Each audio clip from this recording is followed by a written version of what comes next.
एक हेडिंग आपको बनाना है, limitations of fundamental right. Limitations of fundamental right.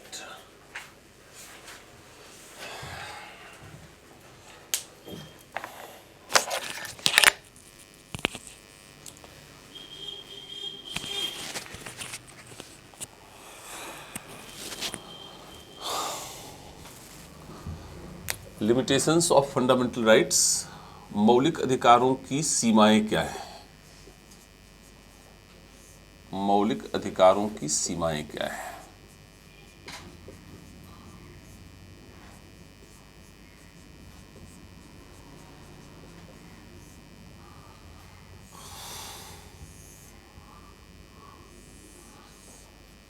कुछ सीमाओं की चर्चा तो हमने नेचर में ही कर दिया था, जैसे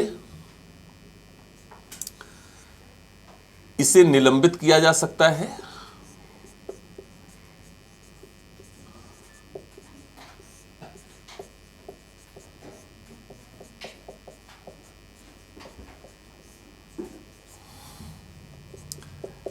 इट कैन बी सस्पेंडेड। और जब भी आप इस आर्टिकल को लिखते हैं तो इसका एक्सेप्शन भी जरूर लिखा कीजिए। एक्सेप्शन कौन है? अपवाद। Article 20 and 21 can not be suspended. Clear है मेरी बात? सेकंड पॉइंट में आइए, इसका संशोधन किया जा सकता है।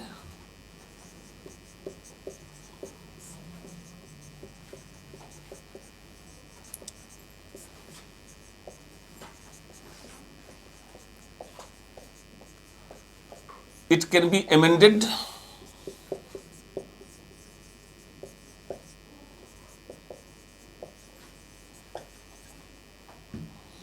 लेकिन यहां भी एक्सेप्शन को आप ध्यान में रखें।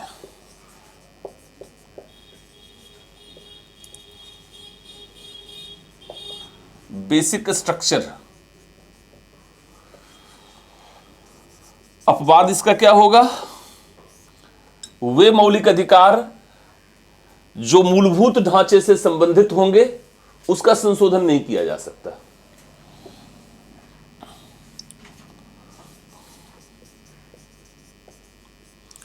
मूलभूत ढांचे से संबंधित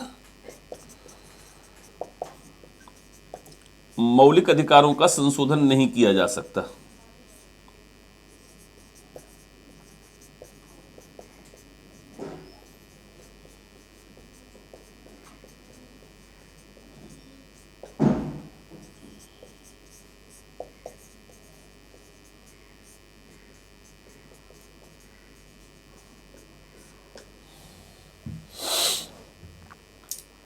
Those fundamental rights which is related to basic structure cannot be amended.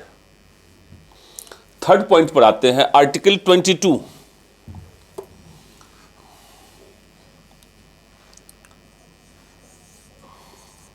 Article 22 क्या है?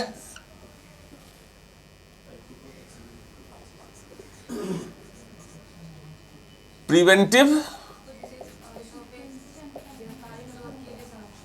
डिटेंशन, अर्थात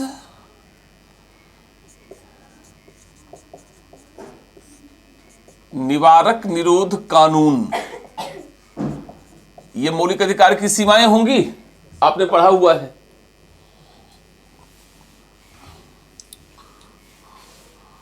और फोर्थ पॉइंट पर हम आते हैं। फोर्थ पॉइंट है आर्टिकल 33 और फिफ्थ पॉइंट है आर्टिकल 34। आर्टिकल 33 में पार्लियामेंट को यह पावर दिया गया है कि वह कुछ सेवाओं के एम्प्लॉइज को कुछ फंडामेंटल राइट्स नहीं देने के संबंध में रूल बना सकता है, नियम कानून बना सकता है, जिसमें स्पेशली आर्म्ड फोर्सेज हैं, पैरामिलिट्री फोर्सेज हैं, इंटेलिजेंस है, पुलिस है, और इन जनरल इंप्लाइज को आर्टिकल 19(1)(a अवेलेबल नहीं होता है, right to liberty to speech and expression. तो जो भी ऑफिस से रिलेटेड इंफॉर्मेशन से हैं उसको विदाउट परमिशन वो किसी के साथ शेयर नहीं कर सकते हैं। आर्टिकल 34 जो है यह मार्शल लॉ के विषय में है। मार्शल लॉ, जहां कहीं भी सैन्य कानून लागू रहेगा वहां भी मौलिक अधिकार उपलब्ध नहीं होता है।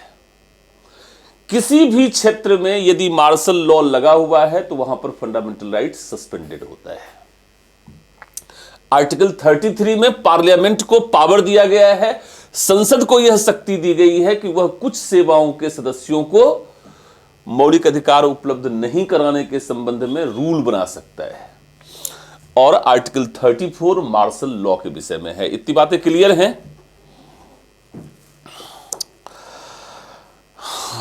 इसके पश्चात जो है हम लोग आते हैं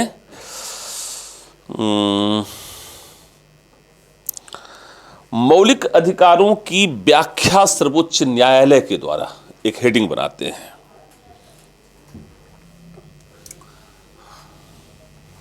मौलिक अधिकारों की व्याख्या सर्वोच्च न्यायालय के द्वारा।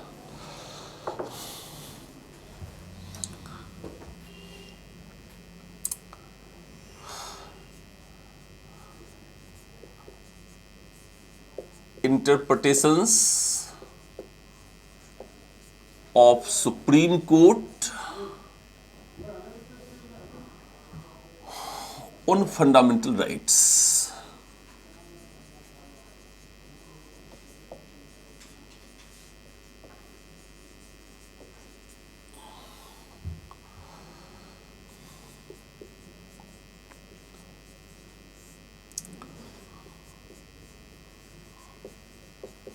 मौलिक अधिकार की व्याख्या सर्वोच्च न्यायालय द्वारा। सर्वोच्च न्यायालय द्वारा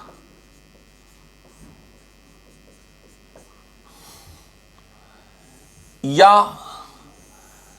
इस टॉपिक को आप ये कह सकते हैं कि किस प्रकार सुप्रीम कोर्ट ने अपनी व्याख्या के माध्यम से मौलिक अधिकारों के महत्व को संविधान के लागू होने के पश्चात बढ़ाया है।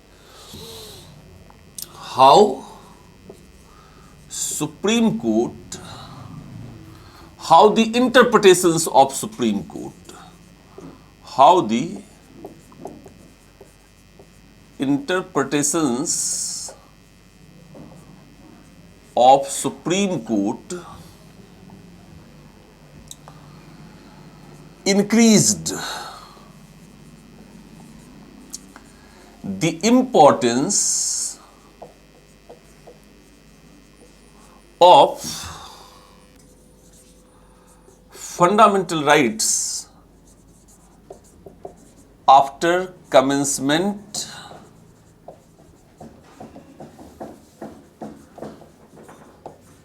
of the Constitution of India। Constitution of India अर्थात सर्वोच्च न्यायालय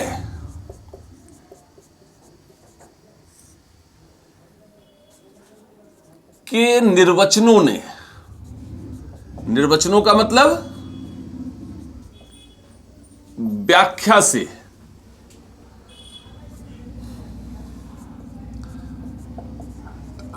संविधान लागू होने के पश्चात,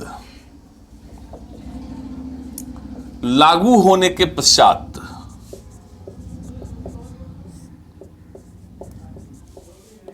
इसके महत्व को बढ़ा दिया है।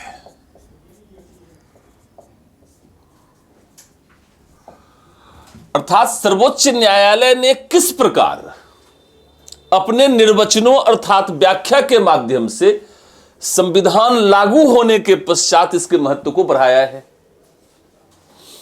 मतलब time to time supreme court का जो इंटरप्रिटेशंस है वह फंडामेंटल राइट्स के इंपॉर्टेंस को इंक्रीज कर रहा है। आप ये सोच रहे होंगे या आप ये सोचते थे कि आर्टिकल 12 से लेकर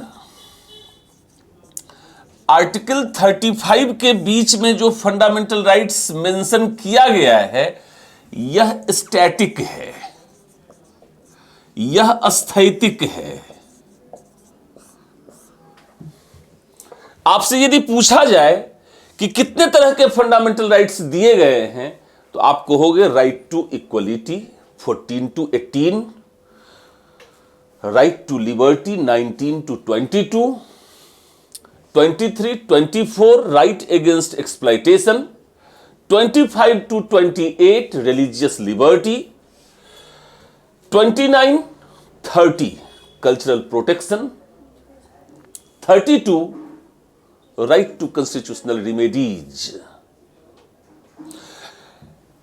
जब इसको हम इस प्रकार से पढ़ते हैं किताबों से, और आप सभी लोग बहुत स्मार्ट पर्सन हैं, स्मार्ट स्टूडेंट हैं, तो आप किताबों से इसको पढ़ते हैं, कहते हैं कि लक्ष्मीकांत रामबाण है, उससे बाहर कोई क्वेश्चन नहीं आता। तो आप लक्ष्मीकांत को पढ़ते हैं और ये कॉन्सेप्ट डेवलप कर लेते हैं, बट ये रॉन्ग कॉन्सेप्ट है, क्योंकि लक्ष्मीकांत में कहीं नहीं लिखा हुआ है कि आर्टिकल 12 से लेकर के 35 तक जो फंडामेंटल राइट्स है उसका नेचर स्टैटिक नहीं है। लेकिन आप कंक्लूजन डिराइव करोगे, एक कोई भी जनरल पर्सन ये कंक्लूजन डिराइव करेगा क्योंकि ये स्टैटिक है, ये राइट्स हैं तो हैं। लेकिन सबसे पहली बात यहां पर यह है कि फंडामेंटल राइट्स का जो नेचर है वह स्टैटिक नहीं है बल्कि वह डायनामिक है। फंडामेंटल राइट्स जो है यह गतिशील है, यह जीवंत है। और जैसे जैसे 1950 से लेकर 2019 तक की यात्रा में हम निकल रहे हैं वैसे वैसे इसका इंपॉर्टेंस भी इंक्रीज हो रहा है। पहली बात समझ में आपको आई, क्योंकि ये डायनामिक है। जैसे जैसे हम आगे बढ़ रहे हैं फंडामेंटल राइट्स का इंपॉर्टेंस इंक्रीज हो रहा है। सेकंड बात मैं यहां पर यह कहना चाहूंगा, चूंकि यह इंटरप्रिटेशन से जुड़ा हुआ है, एनालिसिस से जुड़ा हुआ है। सेकंड पॉइंट यह है कि हम लोग ये सोचते हैं कि article 14 to 18 right to liberty है,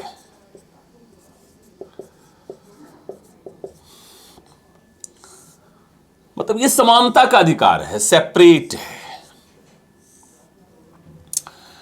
article 19 to 22 right to liberty है, स्वतंत्रता का अधिकार है, ये अलग है। आर्टिकल 23, 24 राइट अगेंस्ट एक्सप्लॉयटेशन है।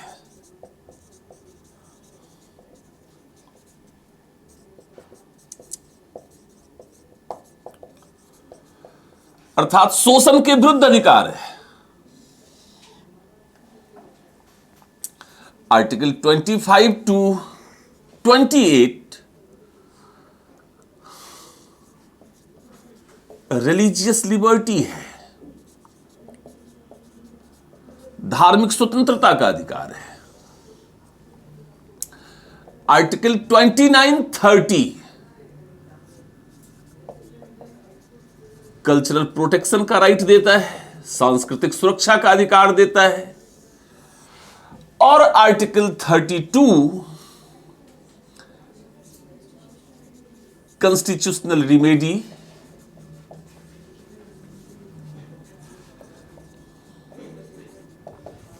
का राइट्स दे रहा है, संवैधानिक उपचारों का अधिकार दे रहा है। अब हम ये सोचते हैं कि अच्छा, राइट टू इक्वलिटी, ये राइट टू इक्वलिटी है ना, राइट टू इक्वलिटी का राइट टू कॉन्स्टिट्यूशनल रिमेडीज से क्या लेना देना है? राइट टू इक्वलिटी का कल्चरल प्रोटेक्शन से क्या लेना देना है? राइट टू इक्वलिटी का रिलीजियस लिबर्टी से क्या लेना देना? राइट अगेंस्ट एक्सप्लॉयटेशन का राइट टू इक्वलिटी से क्या लेना देना है? इसी तरह से राइट टू इक्वलिटी का राइट टू लिबर्टी से क्या लेना देना है? कोई लेना देना नहीं है, ऐसा हम सोचते हैं। ये सारे अधिकार एक दूसरे के साथ वेल कनेक्टेड हैं। The nature of fundamental right is integrated. ये कैसा है? इंटीग्रेटेड है, अर्थात मौलिक अधिकारों की प्रकृति एकीकृत है, आपस में ये जुड़कर दूसरे राइट्स का कॉज बन जाता है। बात को समझना, ये इंटीग्रेटेड हुआ and become cause of another right, become cause of another rights. ये आपस में एकीकृत हुआ और अन्य अधिकारों का कारण बन गया, अन्य अधिकारों का आधार बन गया। In 1970, in R.C. Cooper case, Supreme Court considered that the nature of fundamental right is integrated. So, one rights promotes the other and other rights promotes the other. Supreme Court ने यह कहा कि if any rights promotes the fundamental right, that should be considered as fundamental right. यदि कोई भी अधिकार मौलिक अधिकारों को बल प्रदान करता है, मौलिक अधिकारों को महत्व प्रदान करता है, तो वह अधिकार भी मौलिक अधिकार है। जैसे right to take emergency medical facilities, services, treatments promotes Article 21 right to life, so that right to get emergency medical facilities, treatment is a fundamental right. Clear है मेरी बात? अब आर्टिकल 21 राइट टू लाइफ है, जीवन का अधिकार है, लेकिन जीवन के अधिकार को में कई अधिकार शामिल हैं। आर्टिकल 21 का इंटरप्रिटेशन हमने आपको दिया हुआ है और आपने इस बात को समझा हुआ है कि इसके अंतर्गत कई सारे राइट्स हैं। थर्ड पॉइंट पर हम आते हैं। Third point Maneka Gandhi case से जुड़ा हुआ है, हमने इसकी भी व्याख्या आपको की है। मेनका गांधी केस में जो इंटरप्रिटेशंस दिया गया, उस इंटरप्रिटेशंस ने फंडामेंटल राइट के इंपॉर्टेंस को इंक्रीज किया है। तो ऑलरेडी डिस्कस्ड है। थर्ड पॉइंट में हम आते हैं।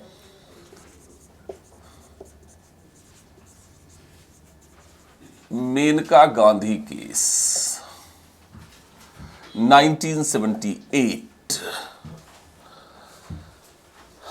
जिसमें नेचुरल जस्टिस की बात कही गई है। तो मेनका गांधी केस में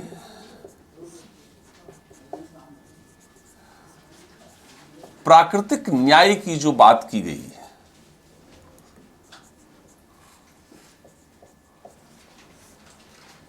और प्राकृतिक न्याय को उपलब्ध कराने के लिए जो सर्वोच्च न्यायालय का दृष्टिकोण रहा वह फंडामेंटल राइट्स के इंपॉर्टेंस को बढ़ाता है। और नेक्स्ट पॉइंट में, फोर्थ पॉइंट में हम डिस्कशन करते हैं एसपी गुप्ता केस 1982।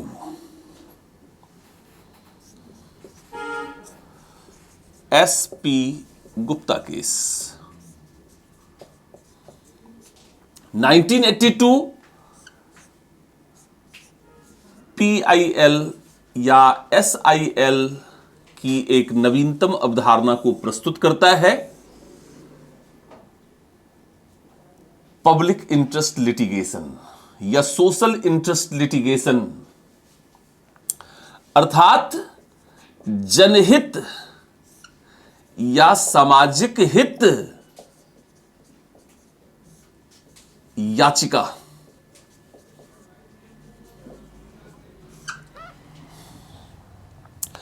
और यह सीधे सीधे आर्टिकल 32 के इंपॉर्टेंस को इंक्रीज करता है।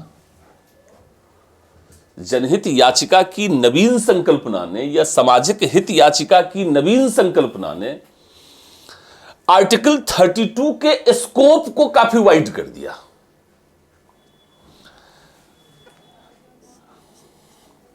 आर्टिकल 32 के क्षेत्र का विस्तार कर दिया।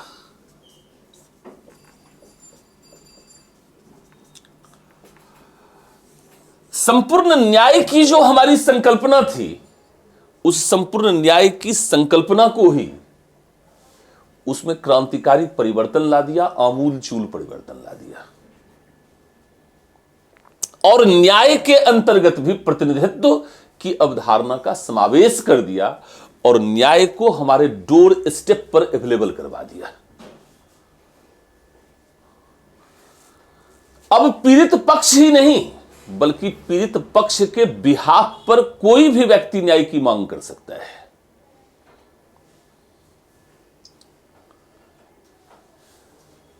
बाद के कई निर्णयों में ये जो जनहित या सामाजिक हित याचिका की जो बात कही गई, इसको और भी अधिक विस्तृत किया गया। बाद के केस में कहा गया कि हम टेलीग्राम को, पोस्ट कार्ड को, ईमेल को, किसी लेटर को, फैक्स को जो सुप्रीम कोर्ट के पते से होता है या किसी न्यायाधीश के पते पर होता है, एड्रेस पर किया जाता है, उसको भी हम जनहित याचिका मान लेंगे। अर्थात जनहित याचिका या सामाजिक हित याचिका भारत में न्यायिक सक्रियता का कारण बना। एक ऐसे दौर में जब 1970 और 80 के दशक में विधायिका और कार्यपालिका उदासीन हुई, तो जनता ने न्याय को प्राप्त करने के लिए सर्वोच्च न्यायालय का दरवाजा खटखटाया और सर्वोच्च न्यायालय ने सक्रिय होकर लोगों को तीव्रतापूर्ण तरीके से न्याय प्रदान करना प्रारंभ किया। इसी जनहित याचिका या सामाजिक हित याचिका को न्यायिक सक्रियता की संकल्पना कहा गया। तो इस तरीके से आप देखेंगे कि संविधान के लागू होने के पश्चात मौलिक अधिकार का जो महत्व है वो लगातार बढ़ता जा रहा है। और भी इसको आप 2019 तक ला सकते हैं।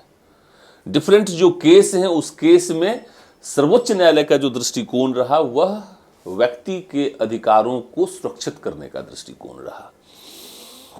जो भी इंडिविजुअल राइट्स है उसको कैसे प्रोटेक्ट किया जा सकता है, उसको कैसे इंपॉर्टेंट माना जाए, उस पर कैसे एक्टिव होकर के डिसीजन लिया जाए। और इस प्रकार से मौलिक अधिकारों को, नागरिक अधिकारों को, राजनीतिक अधिकारों को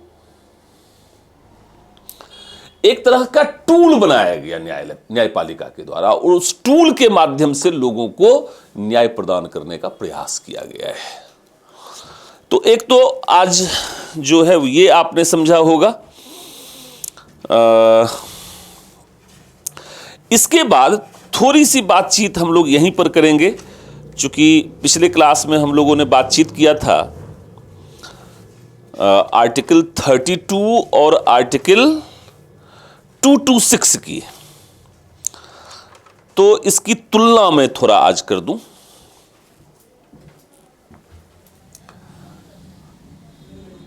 comparative analysis of article 22, article 32 and 226।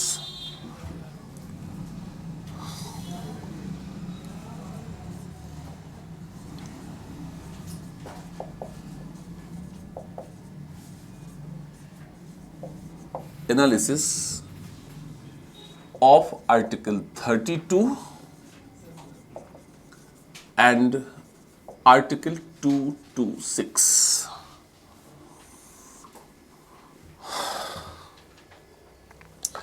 Article 32 को यहां पर हम लेते हैं और आर्टिकल 226 को हम यहां पर लेते हैं। सबसे पहली बात तो यह है कि आर्टिकल 32 अपने आप में एक फंडामेंटल राइट है। Article 32 is a part of fundamental right. यह मौलिक अधिकार का मौलिक अधिकार का ही एक भाग है। अर्थात आर्टिकल 32 अपने आप में मौलिक अधिकार है और आर्टिकल 226 मौलिक अधिकार का भाग नहीं है।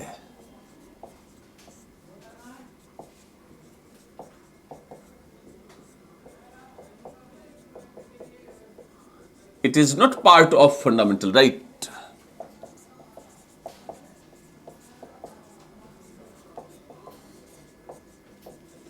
Fundamental rights. दूसरी बात यहां पर यह है कि आर्टिकल 32 में दिए गए निर्णय का प्रभाव संपूर्ण देश पर पड़ता है और आर्टिकल 226 में दिए गए निर्णय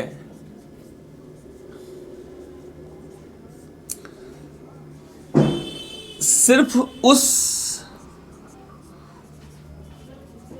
उच्च न्यायालय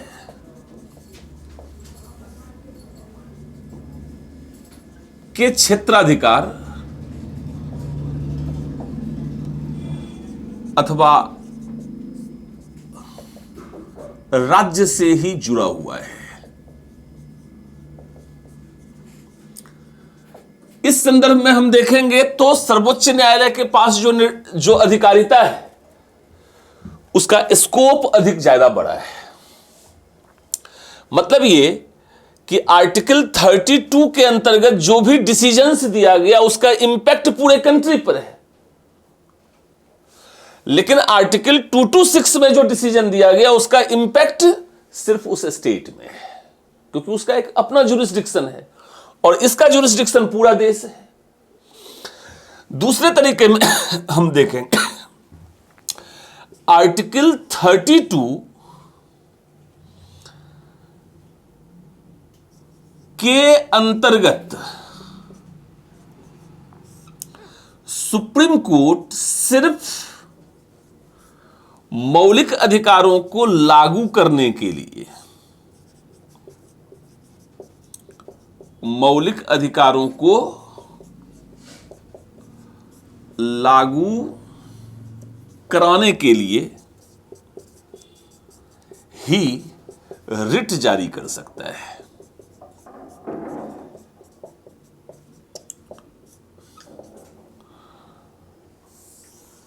Under Article 32, Supreme Court can issue writs for securing the fundamental rights only. But under Article 226, High Court can issue writs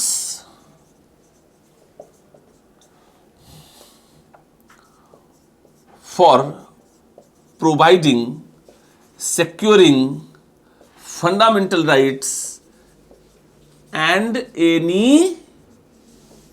other purposes।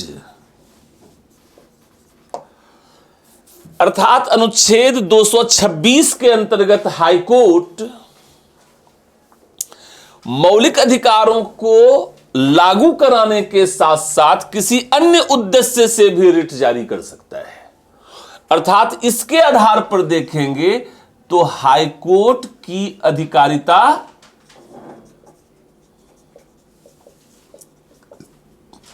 अधिक विस्तृत है।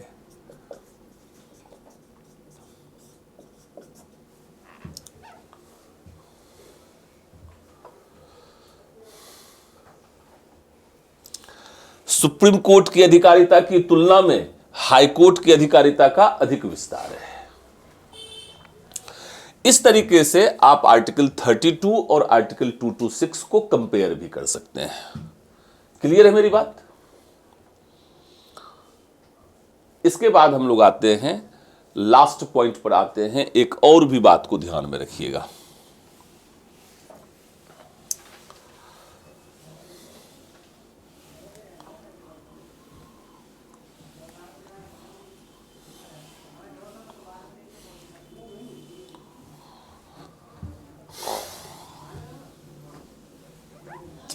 शुरू में जब हमने आपको लिमिटेशंस ऑफ फंडामेंटल राइट बतलाया था और जब लिमिटेशंस पर आप बातचीत कर रहे थे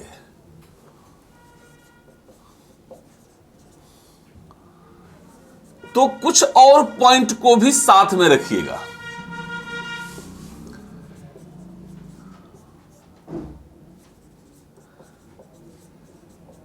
हमने मौलिक अधिकार की सीमाओं पर सिर्फ संवैधानिक सीमाएं आपको बतलाई थी। कॉन्स्टिट्यूशनल लिमिटेशंस क्या है सिर्फ हमने ये डिस्क्राइब किया था। लेकिन लिमिटेशंस जो है संवैधानिक सीमाओं के अतिरिक्त भी हैं, गैर संवैधानिक भी हैं। जैसे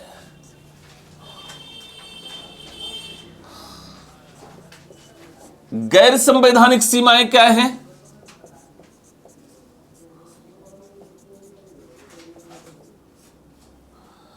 नॉन कॉन्स्टिट्यूशनल या एक्स्ट्रा कॉन्स्टिट्यूशनल लिमिटेशंस क्या हैं?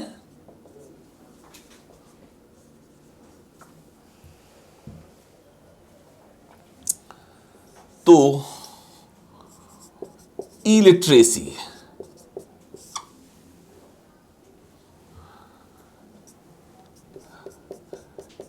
लैक ऑफ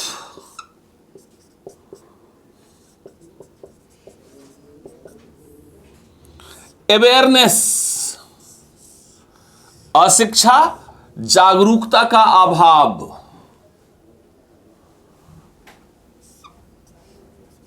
एक्सपेंसिव,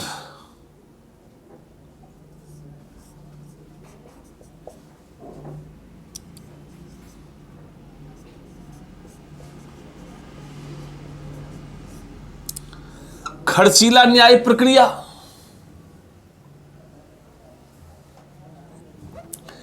डीले, निर्णय में विलंब। और हम लोग क्या कहते हैं? निर्णय में विलंब जो है वह अन्याय है। Delay in justice means injustice. और अत्यंत